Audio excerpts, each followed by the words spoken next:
Saudari-saudaraku yang dikasihi dan mengasihi Tuhan Yesus, pada hari ini Senin 5 September 2022, kita memperingati peringatan fakultatif Santa Teresa dari Kalkuta. Menu sabda kita dari Injil Suci menurut Lukas, bab 6 ayat 6 sampai 11. Mari kita siapkan hati kita untuk mendengarkan sabdanya.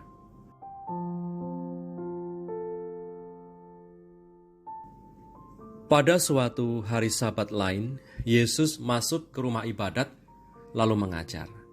Di situ ada seorang yang mati tangan kanannya. Ahli-ahli Taurat dan orang-orang Farisi mengamat-amati Yesus. Kalau-kalau ia menyembuhkan orang pada hari Sabat, supaya mereka dapat alasan untuk mempersalahkan dia.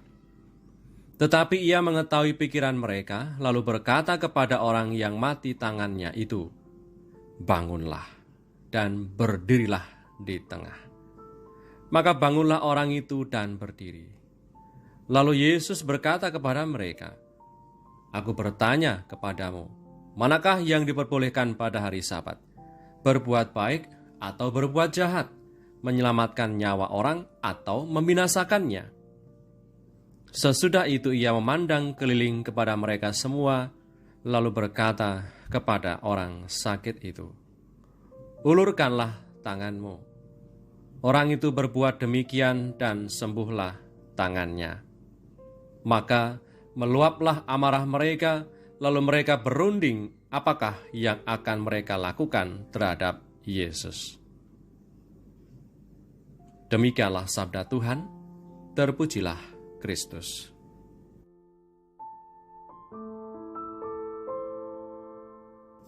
Saudari-saudaraku yang terberkati, Tuhan Yesus selalu bisa diandalkan dan menanggapi tiap kebutuhan dan persoalan hidup kita.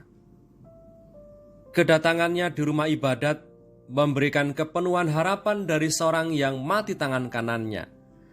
Terlepas dari komentar bermusuhan dari orang lain, Tuhan tetap saja menaruh belas kasihan kepada orang yang sakit itu.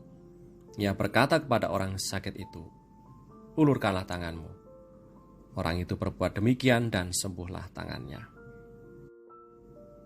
Saudari-saudaraku yang terberkati, tidaklah percuma kita menaruh harapan kepada Tuhan Yesus. Bahkan dalam saat-saat terakhir hidup seseorang yang bergantung di salib bersama Tuhan pun pernah menaruh harapan kepada Tuhan, dan ia mendapatkan kepenuhan dari harapannya. Bisa kita baca kisahnya dalam Injil Lukas, bab 23 ayat 42-43. Lalu ia berkata, "Yesus, ingatlah akan aku, bila Engkau datang sebagai Raja." Kata Yesus kepadanya, "Aku berkata kepadamu, sesungguhnya hari ini juga engkau akan bersama-sama dengan aku di dalam Firdaus." Dia tetap hadir penuh harapan dalam semua kehidupan kita. Paulus bahkan dalam suratnya kepada umat di Kolose menuliskan demikian, "Kepada mereka Allah mau memberitahukan betapa kaya dan mulianya rahasia itu di antara bangsa-bangsa lain, yaitu Kristus ada di tengah-tengahmu, Kristus yang adalah pengharapan akan kemuliaan." Saudari-saudaraku yang terberkati, Tuhan Yesus hidup tanpa terlihat di antara kita, dan kehadirannya menjiwai dan menyemangati kita. Sebagai orang yang percaya kepadanya, kita selalu menjadi orang-orang yang penuh pengharapan.